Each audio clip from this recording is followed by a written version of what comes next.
오늘 우리 함께 나누실 말씀은 누가복음 4장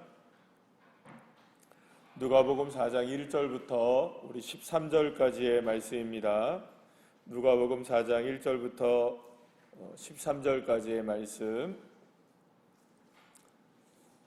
우리 다 같이 함께 한 목소리로 합독하시겠습니다. 예수께서 성령의 충만함을 입어 요단강에서 돌아오사 광야에서 40일 동안 성령에게 이끌리시며 마귀에게 시험을 받으시더라. 이 모든 날에 아무것도 잡수시지 아니하시니 날수가 다함에 줄이신지라. 마귀가 이르되 내가 만일 하나님의 아들이거든 이 돌들에게 명하여 떡이 되게 하라. 예수께서 대답하시되 기록된 바 사람이 떡으로만 살 것이 아니라 하였느니라. 마귀가 또 예수를 이끌고 올라가서 순식간에 천하 만국을 보이며 이르되 이 모든 권위와 그 영광을 내가 내게 주리라. 이것은 내게 넘겨준 것이므로 내가 원하는 자에게 주노라. 그러므로 내가 만일 내게 절하면 다 내 것이 되리라. 예수께서 대답하여 이르시되 기록된 바 주 너의 하나님께 경배하고 다만 그를 섬기라 하였느니라. 또 이끌고 예루살렘으로 가서 성전 꼭대기에 세우고 이르되 내가 만일 하나님의 아들이거든 여기서 뛰어내리라. 기록되었으되 하나님이 너를 위하여 그 사자들을 명하사 너를 지키게 하시리라 하였고 또한 그들이 손으로 너를 받들어 내 발이 돌에 부딪히지 않게 하시리라 하였느니라. 예수께서 대답하여 이르시되 주 너의 하나님을 시험하지 말라 하였느니라. 마귀가 모든 시험을 다한 후에 얼마 동안 떠나니라. 아멘. 할렐루야. 예. 할렐루야. 예. 원래 오늘 그 후세 교회는 월요일 날이어서 새벽 예배가 없는 날이랍니다. 그래서 우리 목사님께서 사실 오늘은 좀 쉬셔야 되는데 어제 너무 늦게, 그죠? 우리 너무 늦게까지 계셔가지고 너무 피곤하실 텐데 오늘 이렇게 새벽 예배에 목사님 사모님 같이 이렇게 나오셔서 예배하시게 되었습니다. 여러분들 감사하고 여러분들도 지금 정신이 괜찮아요? 정신이 안 괜찮은 것 같은데 막 떠들더만 갑자기 조용해져서 난 무슨 일인가 했더니 다 자더만요. 그래서 잘 자고 일어나는지 모르겠는데 어쨌든 건강하게 하루를 시작하게 하셔서 감사합니다. 자, 오늘 우리가 함께 나눈 누가복음 4장 1절에서 13절까지의 말씀은 우리가 계속 이제 큐티의 말씀으로 함께 나누고 있는 말씀인데요. 이제 이 말씀의 내용을 보면 예수님께서 이제 본격적인 사역을 시작하시는 보통 우리가 이 말을 이제 공생애라고 말을 하는데 공생애가 이제 시작이 되는 바로 그 장면이 이제 나오게 됩니다. 근데 예수님이 이제 본격적인 사역을 딱 시작하기에 앞서, 그러니까 뭐 이제 공생애가 시작되는 것이라고 볼 수 있는데 어떠한 우리가 보통 이제 신고식을 치른다는 얘기를 하잖아요. 근데 예수님도 혹독한 신고식 같은 것을 치르시게 됩니다. 근데 그 신고식이 뭐였냐면 예수님이 금식을 하시고 그러니까 아무것도 안 드시는 40일 정도의 시간을 보내시게 됩니다. 그것도 어디에서 지내시게 되냐면 광야와 같은 광야에서 지내시게 되고 광야에서 아무것도 못 드시고 40일을 지내신 다음에 마귀에게 시험을 받게 돼요. 시험을 받게 돼서 한 3가지 정도의 시험을 받게 되는 이 장면이 우리 오늘 함께 읽은 내용이 나오게 됩니다.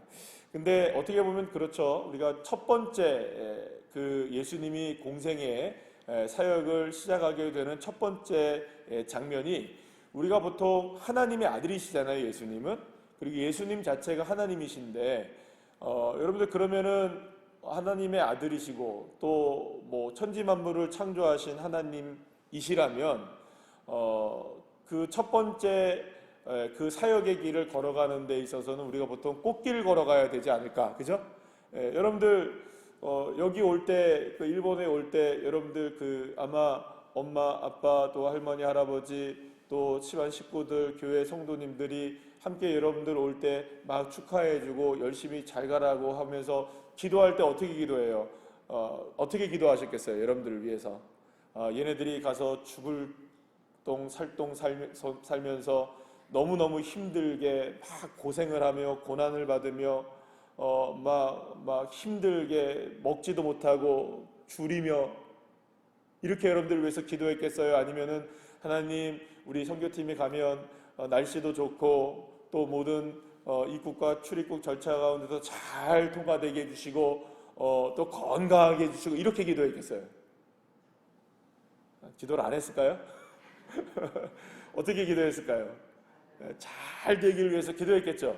그러면 여러분, 하나님이 하나님의 아들을 첫 번째의 모습으로 이 땅 가운데서 모습을 보여주시는 거예요. 그러면 꽃길을 위해서 기도하시겠어요? 아니면은 너 한번 고생 좀 해봐라 이러겠어요? 꽃길 걸어가는 게 낫겠죠, 그죠? 그러면 하나님은 예수님이 첫 번째 길을 걸어가는데 꽃길 걸어가실 수 있게 하실 수 있는 분일까요? 없는 분일까요? 당연히 하나님은 꽃길 걸어가실 수 있게 하실 수 있는 분이세요. 왜냐하면 하나님은 천지를 만드신 하나님이시고 모든 것을 주관하신 하나님이시고 못하시는 게 없으신 분이 하나님이시니까 하나님은 얼마든지 예수님이 첫 번째 길을 걸어가실 때 꽃길 걸어가실 수 있게 하셨던 분이시라는 거예요. 근데 예수님이 첫 번째 길이 꽃길이 아니라 어떤 길이십니까? 어떤 길이요? 가시밭길이에요. 완전히 광야에다가 먹지도 못하고 거기다가 또 누구의 시험을 받아요? 마귀에게 시험까지 받는다는 거죠. 그러면 한 가지 우리가 생각해 봐야 돼요. 하나님이 그렇게 못하셔서 예수님이 이렇게 된 걸까요? 아니죠. 하나님이 그렇게 하실 수 있지만 그렇게 안 하신 거죠. 그러면 여러분 여기서 한 가지 우리가 기억해야 될 게 있어요. 하나님이 못하시기 때문에 그렇게 됐다면 하나님은 능력이 없으신 분이잖아요. 그러면 하나님도 능력이 없고 그렇다면 여러분들 우리는 하나님 믿을 수 있을까요? 없을까요? 그렇지 않은 못 믿을 거예요. 그러나 하나님은 그러실 수 있는 분이세요. 그죠? 얼마든지 꽃길을 걸어가실 수 있게 하신 분이신데 이렇게 하셨다면 이 의미가 있을까요? 없을까요? 이유가 있을까요? 없을까요? 이유가 있겠죠. 분명히 뭔가 이유가 있으니까 여기에서 예수님이 꽃길을 걸어갈 수 있는 길에 가시밭길을 걸어가게 하신 거겠죠. 그럼 그 의미가 뭐냐는 거예요. 왜 하나님은 예수님이 첫 번째 등장하는 장면에 꽃길이 아니라 가시밭길을 걸어가게 하셨을까? 광야에 살게 하셨을까? 왜 먹지도 못하고 굶주리게 하셨을까? 왜 마귀에게 시험을 받게 하셨을까? 우리가 원하는 아무것도 나오지 않잖아요. 그죠? 여러분 꽃길도 나오지 않고 배부름도 나오지 않고 또 도시의 화려한 성공적인 그런 것들도 아니고 그리고 또 형통하게 되어지고 잘 되어지고 이런 일들이 아니라 정말로 그 반대의 일이 벌어졌을 때는 하나님이 못하셔서 그렇다면 여러분들 우리가 뭐 할 말이 없는 거예요. 그런데 하나님이 하실 수 있는데 이렇게 하셨다면 뭔가 의미가 분명히 있을 거예요. 그러면 그 의미가 뭘까? 뒤에 그 마귀가 예수님을 이끌고 세 가지 시험을 합니다. 근데 세 가지 시험을 할 때마다 등장하는 단어가 있어요. 어떤 단어가 등장하냐면 3절 보시고 7절 보시고 9절 말씀 보시면은 마귀가 예수님에게 어떤 이야기를 하냐면 네가 만일 하나님의 아들이거든 또 7절 말씀에 보면 네가 만일 내 입에 내게 절하면 이렇게 얘기해요. 또 9절 말씀의 중간에 보면 뭐라고 나와 있어요? 내가 만일 하나님의 아들이거든 이렇게 또 얘기를 해요. 그러니까 지금 마귀가 예수님에게 자꾸 뭐를 질문합니까? 만약에 너가 하나님의 아들이거든 이렇게 한번 해보면 어떨까? 너가 만약에 이렇게 해보면 어떨까? 너가 만약에 이렇게 해보면 어떨까라는 얘기를 계속해요. 이게 만약에라는 이야기를 해요. 여러분 이게 이런 생각을 해봤어요. 이게 만약이라는 말이 여러분들 if라는 말이죠, 그죠? 나보다 이거 잘할 건데. 그러니까 만약이라는 함정을 이 마귀가 딱 만들어 놓은 거예요. 만약이라는 함정에 걸려 한번 봐라 이런 거죠 지금. if라는 함정을 만들어 놓은 거예요. 그래서 네가 만약에 이렇게 생각한다면, 네가 만약에 이렇게 원한다면, 네가 만약에 이렇게 되기를 바란다면 한번 이렇게 한번 해볼래? 라고 얘기를 하는 거예요. 누가 유혹하는 걸까요 지금? 마귀가 유혹을 하는 거예요. 그러면 여러분 한번 생각해 보세요. 예수님이 만약이라는 말을 할 때에 이 만약이라는 건 우리가 굉장히 달콤한 거예요. 달콤해요 여러분들. 만약이라는 유혹이 얼마나 달콤한 줄 알아요 여러분들? 한번 생각해 볼까요? 내가 만약에 지금 돈이 좀 있다면 내가 이렇게 하겠다. 내가 만약에 이렇게 성공했다면 이렇게 하겠다. 만약이라는 늪에 빠지기 시작하면 여러분들 현실은 그게 아닌데도 불구하고 나는 늘 언제나 만약이라는 것에 대해서 함정에 빠져 살아갈 수밖에 없어요. 여러분들 만약에 여러분들이 정말로 돈이 많다면 뭐 하고 싶어요? 아무것도 하고 싶은 게 없죠. 그죠? 돈이 많다면, 만약에 돈이 많다면, 그러면 이 말은 지금 뭐가 없다는 말이에요. 돈이 좀 부족하다는 얘기겠죠. 그러면 내가 만약에 돈이 많다면이라는 생각을 거기에 빠져 살면 뭐가 문제가 심각하게 되냐면요. 지금 여기에는 뭘 해야 될까라는 생각에 대한 부분들이 우리가 흐려지게 돼요. 네. 만약이라는 늪에 빠지게 되면요, 여러분들, 만약에 내가 이렇게 된다면, 내가 이렇게 된다면, 내가 이렇게 된다면, 이 말은 꿈과 소망을 갖지 말라는 얘기가 아니에요. 우리가 살아갈 때에 이 만약이라는 것에 대해서 늪에 빠지기 시작하면 여러분들, 우리가 심각한 문제들이 많아지는 거예요. 뭐냐 하면, 이 만약이라는 것에 대한 첫 번째 유혹이 어디서부터 시작되냐면, 마귀가 아담과 하와를 에덴 동산에서 유혹을 할 때, 이 먹음직하고 보암직했던 이 그 선악과를 보면서 네가 만약에 이걸 먹어도 그러니까 너가 이걸 먹으면 죽지 않아라고 이제 이 마귀가 유혹하기 바로 직전에 이 하와가 어떤 마음을 먹냐 하면 이런 마음을 먹는 거예요. 하나님이 이걸 먹으면 진짜로 죽는다고 했는데 진짜로 죽는다고 했는데 마귀가 물어봤어요. 하나님이 뭐라고 했냐? 이게 하니까 마귀가 그런 얘기를 하니까 이 하와가 무슨 얘기를 하냐면 이거를 만약에 네가 먹으면 죽는다 이렇게 얘기해요. 만약에 먹으면 죽는다. 아니 먹으면 죽는다와 만약에 먹으면 죽는다는 다른 거죠. 왜 다를까요? 먹으면 죽는다는 먹으면 죽죠. 먹으면 죽는다는 말은 먹으면 죽죠. 근데 만약에 먹으면 죽는다는 말은 죽을 수도 있고 안 죽을 수도 있다는 말이다. 만약이니까. 그러니까 이 만약이라는 함정이 뭐냐면 원래의 길은 하나인데 두 갈래의 길을 만들어 놓는 거예요. 만약의 함정이란 뭐냐면 만약에 내가 이렇게 될 수도 있잖아. 지금은 이건데 만약에 내가 이렇게 될 수도 있잖아. 뭐만 하면 내가 이거만 하면 원래의 길은 한 가지의 길인데 만약이라는 것이 우리에게 함정이 딱 나오게 되면 무엇의 길이 만들어지게 되면 또 다른 한 길이 만들어지는 거예요. 내가 원하는 한 길이 만들어지는 거예요. 원래의 길이 딱 하나가 있어요. 원래의 길이. 따라합시다. 원래의 길. 원래 하나님이 만들어 놓으신 길이 있단 말이에요. 근데 거기에서 만약에라는 함정에 빠지면 또 다른 길이 하나가 만들어져요. 그럼 누가 원하는 길일까요? 그거는. 내가 원하고 마귀가 원하는 길이에요. 하나님이 원하시는 길은 뭘까요?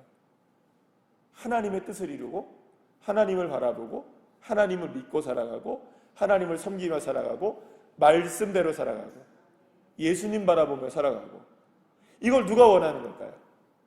하나님이 원하시는 진짜 길이 있는 거예요. 근데 만약이라는 함정에 빠지기 시작하면 내가 원하는 길로 가려고 그러는 거예요.